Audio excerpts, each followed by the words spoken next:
Bom dia, Marcos. Você novamente me deu a oportunidade de estar aqui. Não é a primeira vez que no Dia Internacional da Mulher nós temos esse espaço aqui. Primeiro, agradeço por isso. Segundo, falo em nome de todas as mulheres do movimento Mulheres do Seridó, especialmente Nalva, Lucinha e Simone, que são mulheres muito respeitadas e com a luta muito firme aqui em prol das mulheres do Seridó. Quem é Zilda Mello? Para a gente começar essa entrevista, até homenageando as mulheres, quem é você? Eu me intitularia como, antes de mais nada, né, de dizer das titulações que a gente hoje tem, como uma menina que saiu do sertão do Rio Grande do Norte, da zona rural do Rio Grande do Norte, com o sonho de estudar. Então, assim, tenho que dizer que eu estudei até a 4ª série na zona rural, no Sítio Manhoso. Minha professora foi Dona Noêmia, minha primeira professora, que eu tive a alegria de receber a ligação dela anos depois, dizendo que eu fui a primeira aluna dela que tinha se formado. Então, eu estudei com muita dificuldade, tive que ir em cima de carro para vir para a cidade estudar. Estudei em Santo Estevão, diácono, da 5ª à 8ª série, depois estudei primeiro ano na ECAM. Segundo e terceiro ano estudei no CDS, graças a uma bolsa, porque eu trabalhava no Banco do Nordeste. E naquela época eu ganhava uma bolsa e consegui custear meus estudos. Fiquei na casa da minha madrinha, porque meus pais não moravam aqui na cidade. E logo após passei no vestibular em Campina Grande para 2 faculdades públicas, História e Direito, uma na Federal, uma na Estadual. Morei na residência universitária. E durante toda a época da faculdade eu consegui também me manter graças a bolsas de pesquisa e de iniciação científica. Então minha história de luta é toda em cima da questão do estudo. Onde eu cheguei é por causa do estudo. Né? Você, no caso, ao deixar Caicó, você se especializou, no caso, na advocacia. Quando eu deixei Caicó com 17 anos de idade, fui morar em Campina Grande para fazer faculdade. Então, no início, eu ainda tive os 5 anos pela frente que foram totalmente voltados a uma base, né, de formação. E logo após, eu fui professora substituta. Passei 2 anos nas 2 faculdades que eu tinha sido aluna, eu comecei logo a ensinar. Eu fui professora substituta na UEPB e também na Federal de Campina Grande, no curso de História e no curso de Direito. E depois eu fui para Salvador. Em 2004, eu fui para Salvador, comecei a fazer especialização lá, em Direito Público. Também lecionava em várias faculdades, fui coordenadora de 3 cursos de Direito lá em Salvador, na Unirb, que estava iniciando o curso de Direito, depois na FACET, que é uma faculdade maior, e depois na Faculdade Rui Barbosa, que é a maior faculdade do Norte-Nordeste, que tem Direito. Fiz mestrado lá, fiz mestrado em Direito Público na Universidade Federal da Bahia, tive expoentes do direito como meus professores, a exemplo do professor Rodolfo Pamplona, Fred Didier, Nelson Cerqueira, Pablo Stolze, que são grandes nomes assim do direito. A Bahia até hoje é um berço assim, muito forte no direito. E quando é que entrou, no caso, o feminismo na sua vida? A questão feminista ela só veio entrar no momento que eu comecei a lecionar questões voltadas à sociologia jurídica. Isso foi lá pelos anos assim, de 2008, mais ou menos. Então, durante a graduação, eu não tive ainda nenhum contato com o movimento feminista e com atuações voltadas a essa questão. Somente em 2008, quando eu comecei a lecionar Sociologia Jurídica, eu percebi a importância das questões voltadas à proteção dos direitos das mulheres, e aí eu comecei a ter grupos de pesquisa e também atuações voltadas com mulheres que sofriam violências domésticas. A Lei Maria da Penha ela veio num momento que foi muito importante para que, teoricamente, dentro do direito as pessoas pudessem perceber a importância. A gente não tinha nenhuma lei que desse esse resguardo ou essa proteção, então, teoricamente, a gente não tinha lei e também não tinha material para dizer que juridicamente a mulher merecia essa proteção. E coincidiu de, justamente nesse período, muitas mulheres do direito começaram a perceber a necessidade de se proteger a própria mulher. E nisso a gente criou um grupo de pesquisa lá em Salvador. Nós criamos um cine de Beauvoir, que é um cine jurídico só para filmes feministas. Nós criamos atuações voltadas para estudantes de direito, que elas pudessem perceber dentro do universo jurídico o quanto que existia de machismo. Então nós criamos 2 livros, todo voltado para o universo jurídico, só escrito por juristas. O nome dos livros hoje já está na 4ª edição. Estudos feministas por um direito menos machista, que a gente reconhece a dificuldade da mulher ser advogada, da mulher ser juíza, de ser promotora, né, de ter essa atuação dentro do direito, que é eminentemente machista, e também de leis que foram feitas só por homens. Então, a gente percebe que, por exemplo, a questão do voto da mulher tem menos de 100 anos. A questão da mulher estudar um curso de direito também tem menos de 100 anos. A mulher, ela começar a legislar, tem menos de 50 anos. Então, tudo isso faz com que a gente perceba que o lugar da mulher é um lugar muito de descrédito, inclusive dentro do próprio ensino jurídico e da própria literatura jurídica. É tanto, Marcos, que hoje, se você pegar uma grade curricular do curso de Direito e você for observar quem é que produz e quem escreve o direito é homem. Então, o livro mais vendido de Direito Civil no Brasil, o livro mais vendido de Direito Penal, de Processo Penal, de Direito de Trabalho, só é homem. E aí você pode me perguntar, mas por que isso? O que é que acontece? As mulheres não produzem? Produzem. Só que elas não conseguem que as editoras grandes comprem o material e depois leve adiante. Então, para a gente produzir e escrever, a gente tem que ter apoio das editoras. Por exemplo, esse livro que eu estou lançando, nós estamos lançando inclusive hoje, dia 8, né? Lançando hoje, nacionalmente, no Brasil todo. Feminismos, Artes e Direitos das Humanas. Esse livro, ele surgiu num grupo de WhatsApp. Eu fiz uma convocatória para que as mulheres que escrevessem sobre o direito, os direitos humanos das mulheres, por isso que o nome dele é Direitos das Humanas, mas que escrevessem num formato literário, mandassem até tal data, e aí eu especificava o prazo, para o meu e-mail material. Essa convocatória rodou vários grupos de WhatsApp, foi só pelo WhatsApp, foi uma rede mesmo, que as mulheres deram as mãos, e autoras do Brasil todo, inclusive autoras que residem hoje na Itália, na Espanha, em Portugal, também mandaram material, autoras brasileiras, e nós conseguimos fazer uma miscelânea com 103 autoras brasileiras, inclusive algumas de Caicó, e aí eu vou dizer o nome das que são de Caicó: Rita do Carmo da Silva, Leda Maiara, que é do movimento Mulheres de Seridó, Lucinha, que também é do movimento, Andréa Carla, também do movimento, Nildinha Freitas, Ana de Santana e eu, que sou a idealizadora, co-organizadora e também coautora dessa obra, que hoje conta com quase 600 páginas e ele pode ser acessado na internet para download gratuito, porque o que a gente quer é que esse livro atinja e as mulheres consigam falar sobre essa temática, né? Nesse livro intitulado Feminismos, Artes e Direitos das Humanas, a gente encontra o quê? Artigos, reflexões? Nós encontramos crônicas, poesias, contos, peças teatrais, alguns textos mais acadêmicos, com algumas pesquisas assim sobre, por exemplo, o encarceramento feminino, ou então a violência em Natal, que é de um texto de uma natalense, a violência em Natal em números, mas eminentemente são textos literários que tratam da questão jurídica a partir do olhar feminino e da escrita feminina. Por que disso? Porque nós queremos nos fazer ouvir por nossa letra, por nosso escrito, por nossa voz. E não que nós falemos dos direitos das mulheres somente pelo olhar masculino. Então, esse ano, inclusive, é bem emblemático da luta feminista, porque são 70 anos do Segundo Sexo, de Simone de Beauvoir. Né? É um livro que é emblemático desse movimento. O livro Segundo Sexo, quem não leu ainda, as mulheres que estão me ouvindo, eu peço que tenham a curiosidade de buscar essa obra. Ela está completando 70 anos e é uma obra extremamente importante para que a gente se reconheça como foi que foi construído historicamente esse lugar de fragilidade da mulher e o quanto que a mulher até hoje ainda sofre com esse lugar, como se fosse o segundo lugar. Né? Por isso que o nome da obra é O Segundo Sexo. Qual foi a sua participação nesse livro? Esse livro eu tenho alguns textos. Tenho algumas poesias, eu imagino que tem umas 10 poesias minhas. As últimas são minhas, porque como eu estava organizando, eu ia colocando algumas minhas, mas acabava esquecendo. Aí no final, eu disse, eu coloquei pouca coisa, eu coloquei as 10 últimas são minhas. As 10 últimas... Quer dizer que você também é poeta, eu não sabia que você era poeta. Eu sou, Dalva, tenho muita poesia, e tenho livros assim de poesia prontos para alguma editora que queira lançar.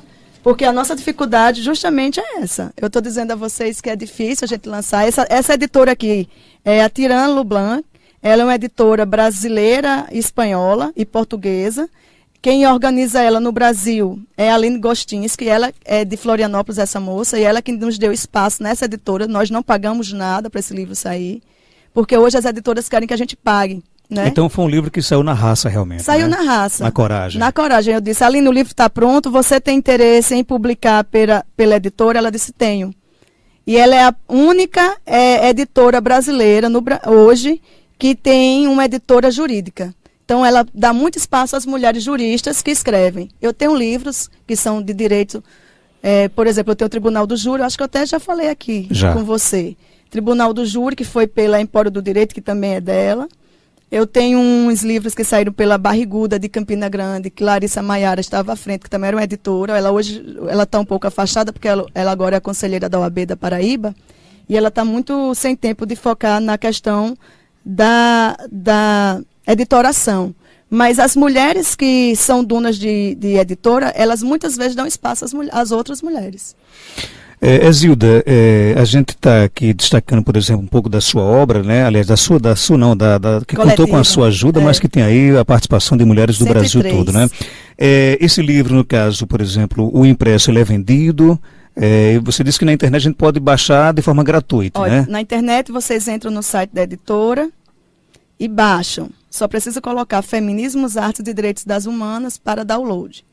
E quem quiser comprar também pode fazê-lo. O preço é R$120 desse livro. Estava com um desconto agora, em março, e também vai permanecer durante o mês de março.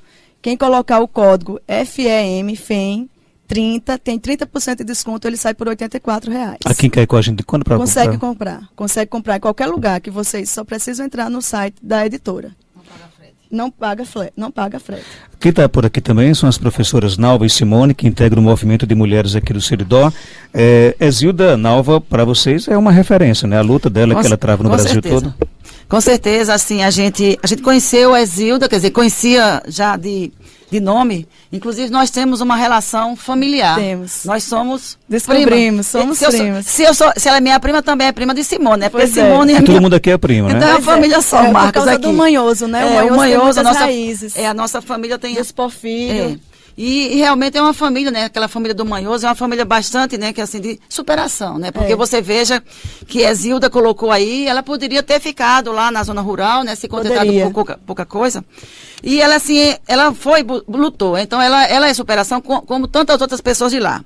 E aí vocês percebem, né? Vocês, mulheres principalmente, né? Que nós estamos vivendo um momento de muita dificuldade.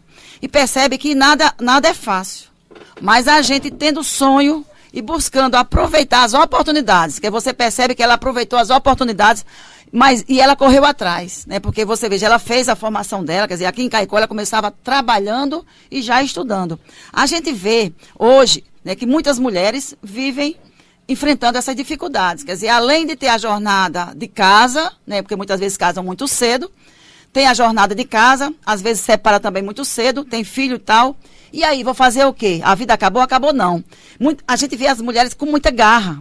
Temos muito, então. É preciso que a gente comece a abraçar as oportunidades que surgem e a gente não aceitar a violência, as humilhações, que muitas vezes a gente escuta algumas meninas que, por engano, né? Diz assim, não, eu vou casar porque meus pais, né, me prendem muito, a vida é muito difícil e tal. E aí ela não percebe, né, que ali não é a salvação. Quer dizer, a salvação para nós mulheres é a nossa independência. É estudar, é buscar o seu espaço, né, disputar, sem precisar disputar com ninguém, mas o espaço que é seu. E assim, eu fico muito feliz em cada vez que a gente encontra, inclusive assim, a gente fica conversando.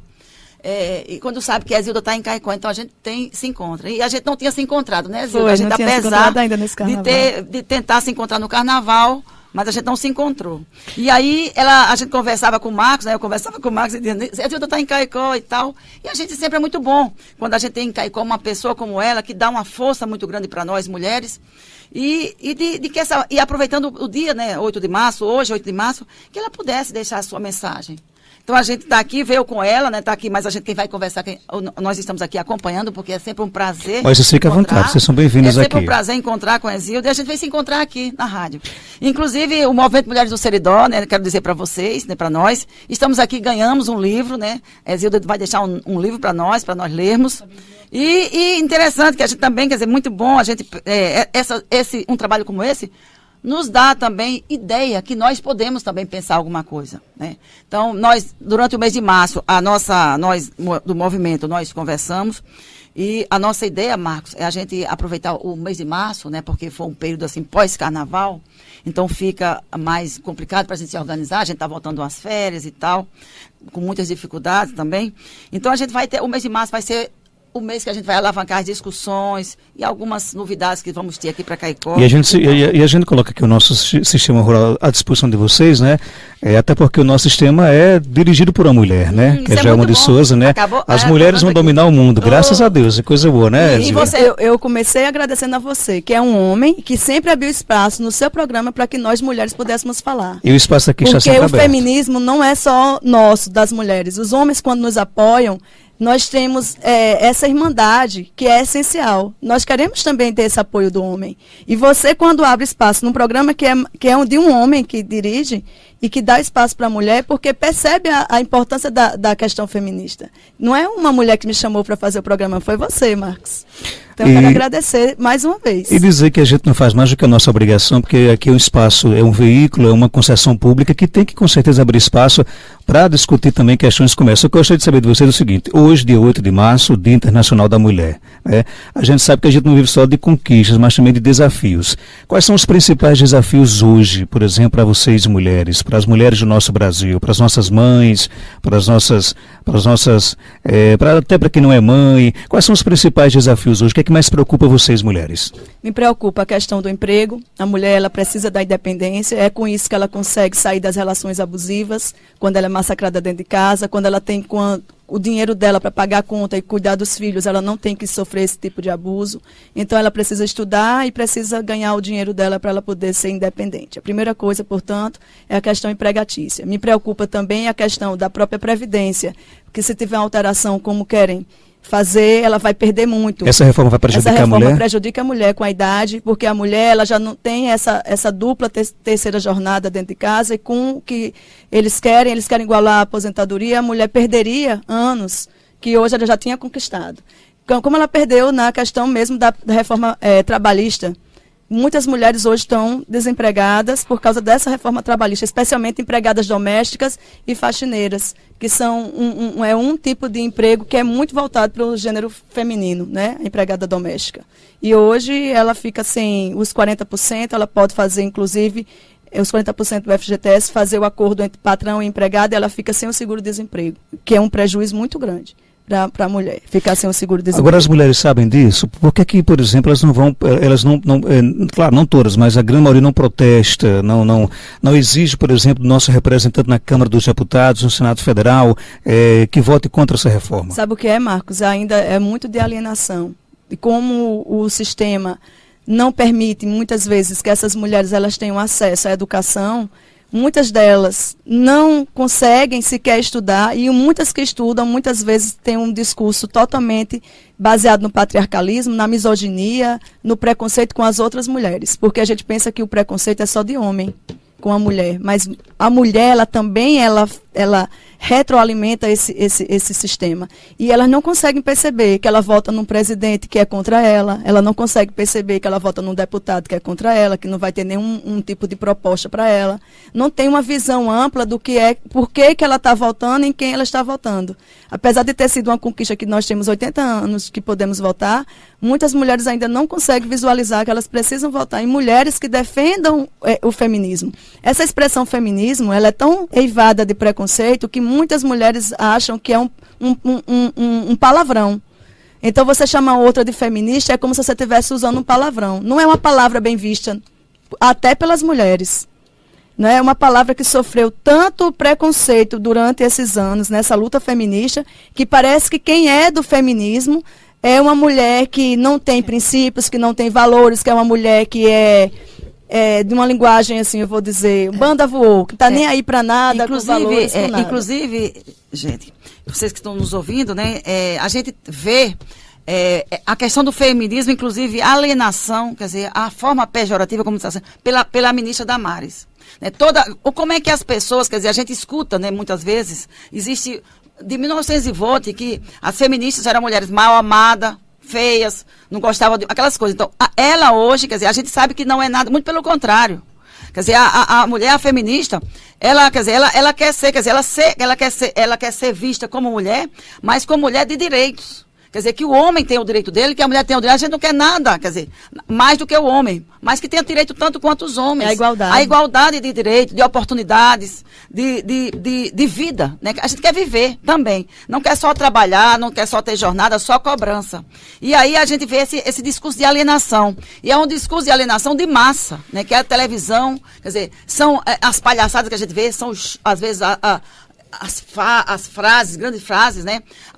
Entra na sua casa sem pedir licença e as pessoas não percebem, né? Então a gente fica muito triste, quer dizer, quando a gente vê, né, as pessoas repetindo isso, as mulheres repetindo isso, mesmo sabendo que nós temos hoje grandes mulheres que estão em todos os espaços que estão ocupando, né? Como exemplo, nós estamos vendo aqui a Exilda, nós temos centenas, milhares de mulheres que estão nos seus espaços de trabalho, nos espaços, seja na universidade, seja no palco, seja na rua, na feira, em todo canto. Elas estão usando esse... Mas as pessoas que têm acesso a essa fala são menores do que têm acesso às comunicações de massa. Agora, essas agressões ao movimento feminista, elas partem de homens, de mulheres também? De mulheres também. Sim. De mulheres também. Inclusive, quando a gente começou essa conversa aqui, eu lembrei de alguns textos que estão nessa obra. Um específico que é da Gisela Maria Best, que é uma grande constitucionalista brasileira, faz pós-doutorado em Coimbra.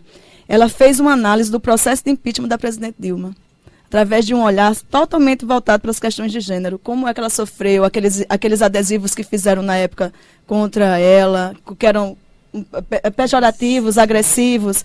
Tem um outro texto. Mas até hoje existe, até hoje usam a imagem da Dilma em memes, né? Em piadinhas nas redes sociais. Né? Mas você deve recordar, Marcos, daquele o adesivo que era para botar combustível, que era como se ela tivesse com as pernas abertas. Isso é uma agressão à mulher, no caso? Era como se estivesse referindo a um estupro, porque ali representava a vagina dela, né? Que é um lugar extremamente de agressão. E o que ela sofreu com o termo que ela era homossexual, o quanto que ela foi ridicularizada por isso, o quanto que ela estava cercada de homens que ridicularizaram ela. Você então o texto da Gisela veio nesse sentido, de fazer uma análise de questões de gênero no antes, durante e depois do processo de impeachment de Dilma. Como está na moda hoje o tal do compartilhar, você acha que as pessoas estão perdendo hoje o senso, a sensibilidade? Perderam. O grande para mim, termômetro foi agora essa morte do neto de Lula. Para mim, o que se fez com esse avô, que perdeu um neto, que foi feito por políticos, né, inclusive deputados, senadores, que não entendem nem o que é a lei de execução penal. Qualquer pessoa, Marcos, está na lei de execução penal. Qualquer pessoa tem direito à saída do estabelecimento carcerário para fazer visita ao ente querido. Não é só o Lula, não. Só o Lula, não. É ascendente e descendente. Então, o Lula já não tinha tido essa oportunidade quando o irmão dele faleceu. Era mais uma das ilegalidades dentro do processo dele, que hoje está sob sigilo, porque ninguém sabe o que foi que ele teve que transigir para poder ver aquela criança. Então, ele foi escoltado como se fosse um dos maiores marginais que poderia existir, 200 e tantos, né? Profissionais participaram daquilo ali. Ele teve que assinar termos, porque a juíza que hoje ficou no lugar de Moro, teve a insensatez de dizer que ele ia fazer um palanque político. Que isso, para mim, é uma forma agressiva de tratar qualquer pessoa. Como é que a pessoa que perde um neto vai fazer palanque político em lugar nenhum, Marcos? Uma pessoa que perde um neto querido, para mim, perdeu-se qualquer tipo de humanidade nessas redes sociais. Foram blogueiras, disseram uma notícia boa hoje. Como é que a pessoa pode dizer que é uma notícia boa que uma criança morrer com meningite? Depois disseram, morreu porque o avô ganhou tanto, roubou tanto com a família, não tem coragem de dar uma vacina de meningite. E o menino era vacinado. É uma tragédia, né? E a meningite disseram que o SUS não dá mais. Foi uma quantidade de mentiras, fake news, que fez com que esse presidente que hoje é eleito, que é contra as mulheres, inclusive pela própria postura dele em relação à mulher dele, e o outro anterior teme aquela mulher dele também, porque a bela recatada é do lado. Tem um texto aqui da Nick Cardial falando sobre... Tudo isso no livro. Esse livro tem todo esse movimento político agora. Tem falando das deusas femininas, tem, por exemplo, uma homenagem a Iemanjá. Tem um texto sobre a violência aqui no sertão, aqui no Seridó. Esse texto fui eu que escrevi, história com início, meio e fim tristes. Eu pego 4 histórias de mulheres no período de 2016, que completou os 10 anos da Lei Maria da Penha, para fazer análise de violência que acontece aqui. Histórias reais que envolvem o Seridó. Histórias reais, que saíram aqui no blog nos blogs nos blogs de notícia, né? De violência policial. Então, uma de Jardim do Seridó, uma moça que jogaram o ex-marido, que não aceitava o fim, a separação. Inclusive, eu conheci essa menina, aquela minha colega de infância, nós fizemos, acho que, primeira comunhão juntas. Ele jogou combustível nela, gasolina, e depois ateou fogo. Ela ficou vários dias em Natal. Eu coloco essa história, eu coloco de mais 2 profissionais de saúde que foram assassinadas nesse período. Eu digo que histórias com início, meio e fim tristes. Por quê? Porque muitas vezes as mulheres não percebem que desde o início do relacionamento ela já sofre agressão, ela vai continuando dentro do relacionamento, esperando que o homem mude, e ele não vai mudar, ele vai piorar, e aí culmina com o final mais infeliz que pode ter numa relação, que era de amor, que é o cara matar a mulher. Não é? Muitas vezes ele deixa os filhos sem mãe, deixa os filhos passando por uma situação dessa, que depois um familiar tem que contar, olha, seu pai matou a sua mãe. Tem coisa mais triste, né? E isso tem repercussão imensa na vida de muitas famílias aqui do Nordeste e aqui do Seridó, que a violência é muito grande. Então, no Nordeste, nós temos que ter muito cuidado, porque a misoginia, que é o crime contra a mulher, feminicídio, que é o crime contra a mulher, é um crime que tem alavancado. A gente não tem, assim, dados agora que eu poderia trabalhar, mas eu percebi, no período que eu fiz essa pesquisa, a quantidade estarrecedora de crimes aqui. Olha, o papo tá bom, mas infelizmente nosso tempo estourou, passou rápido aqui, né? Simone está por aqui, professora Simone, só para a gente fechar, eu me encontrei algumas vezes com vocês no carnaval, na folia, no corredor, enfim, e eu vi um adesivo bem interessante que dizia o seguinte: respeite o meu não. Isso é uma campanha que tomou conta do Brasil todo. Professora, bom dia. Bom dia. Eu não intervi porque eu acho hoje o momento para mim seria de Zilda, ela falar desse livro que aborda, gente, é uma infinidade de coisas que a gente vai debater aqui. Então você vai voltar aqui, então.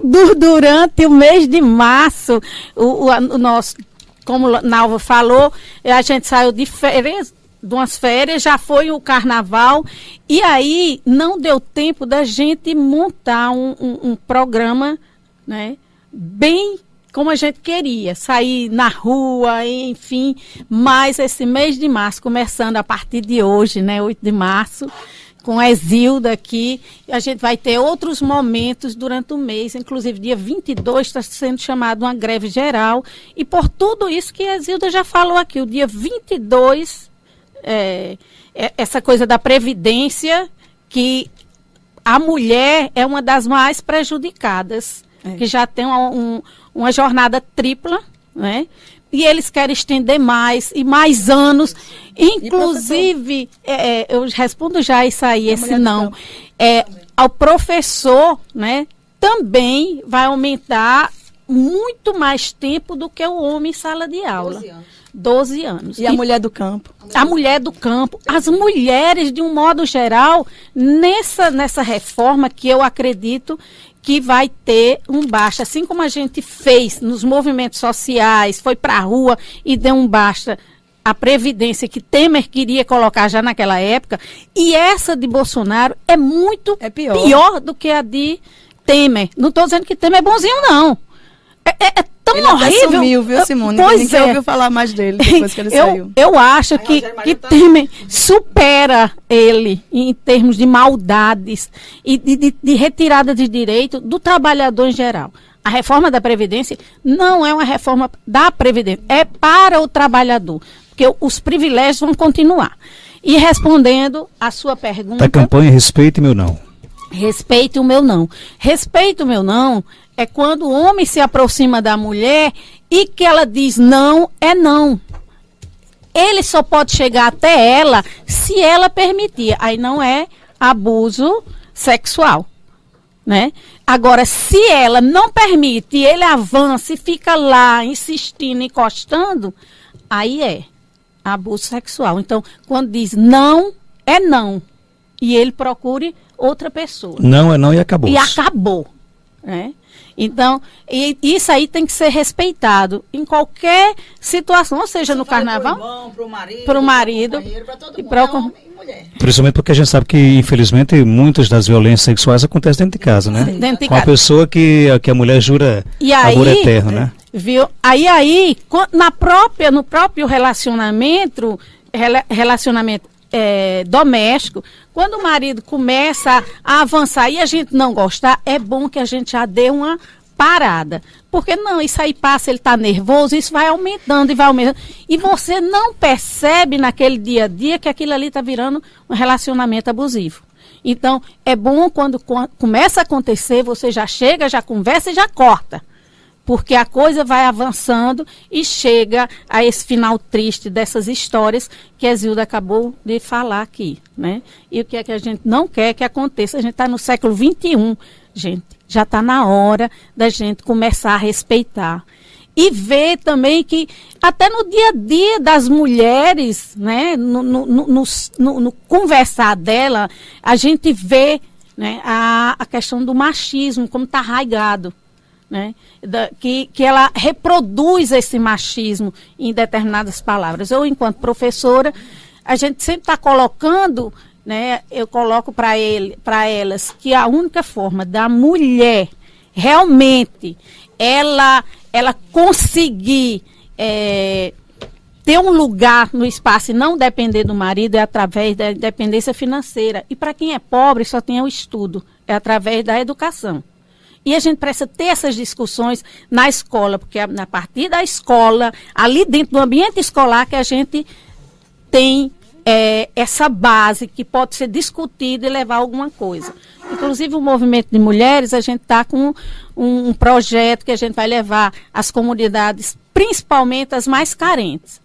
Isso está em qualquer parte da sociedade, na classe alta, média, na baixa, mas a gente quer começar dali, né, para formar essa consciência com as mulheres. Não é não, e saber o que é realmente feminista, o que é feminismo.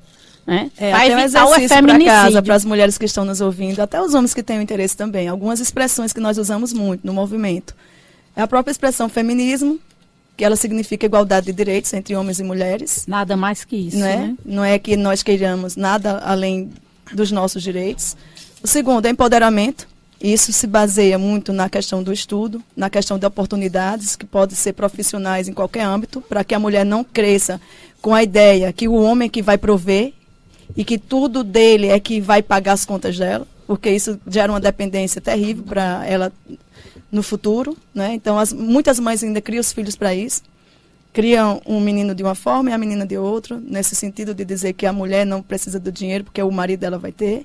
Então, a mulher precisa se empoderar e o empoderamento passa pela questão financeira, não só esse, mas também pela questão financeira. Outra expressão que é do nosso dicionário feminista é sororidade, que é uma expressão muito forte hoje, que é a mulher ter empatia pela dor da outra, dar as mãos à outra e não virar a cara como se a outra não fosse amiga, irmã, né? Que as mulheres gostam muito de julgar as outras, as semelhantes. Muitas vezes, uma briga começa, Marcos, por causa de um homem, uma é a amante e a outra é a mulher oficial, a amante, ela vai em cima a oficial vai em cima da amante, do marido ela não bate não, porque ele não tem problema nenhum. Né? Só para você ter um exemplo assim, bem simples, para você perceber o que é sororidade. Sororidade é você ter... pensar no lugar da outra, olhar a outra mulher também, com um olhar de irmã, de fraternidade. E outra expressão que a gente tem usado muito hoje, nessa luta, é a questão masculinidade tóxica, que é o lugar do homem. Que comportamento masculino eu tenho que é tóxico na minha relação com uma mulher? Seja com minha mãe, seja com minha irmã, seja com minha mulher, seja com minha filha. O que é que eu posso melhorar no meu comportamento, que eu aprendi a ser homem, porque vocês também aprendem a ser homem. Tanto a mulher aprende, até a ministra, né, dos Direitos Humanos quer que a gente tenha cores, uma cor para um homem, uma cor para a mulher. Sexismo, né? É o sexismo pela cor, mas também comportamental. Por exemplo, meu avô me dizia, você não vai estudar. Meu pai também me disse, você não vai estudar, porque quando você for estudar na cidade, você vai querer namorar e não vai querer estudar. E meu avô dizia, você não precisa sair daqui do sítio, a única coisa que você precisa é o marido. Você não precisa estudar. Para quê? Se você quiser uma profissão, você pode ser professor aqui no sítio.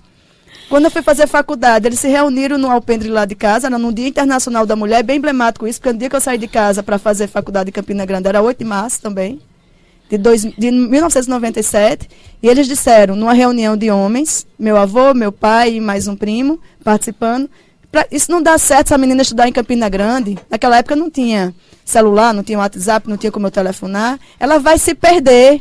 E se perder era exatamente uma questão voltada à sexualidade. E você se achou, né, na verdade. A pessoa se acha, né? A pessoa sofre com saudade. A gente, no último plano, está pensando em a questão sexual, porque a gente não teve nem educação para isso. Naquele momento não se falava de sexo antes do casamento. Sem querer ser antipático, é porque o nosso tempo realmente já estourou.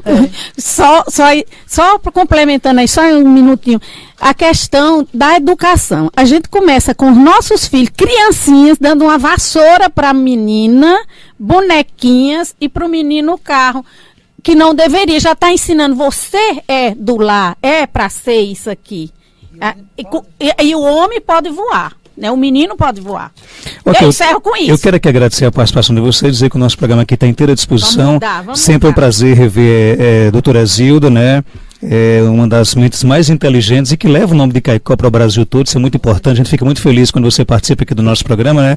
E deixar aqui os microfones do nosso Panorama 95 à sua inteira disposição. Algo mais a acrescentar, pode ficar à vontade. Agradeço, Marcos, mais uma vez a oportunidade que você sempre dá. Não só a mim, mas também ao movimento das mulheres do Seridó. Então, a minha palavra final é de agradecimento a você. Muito obrigada.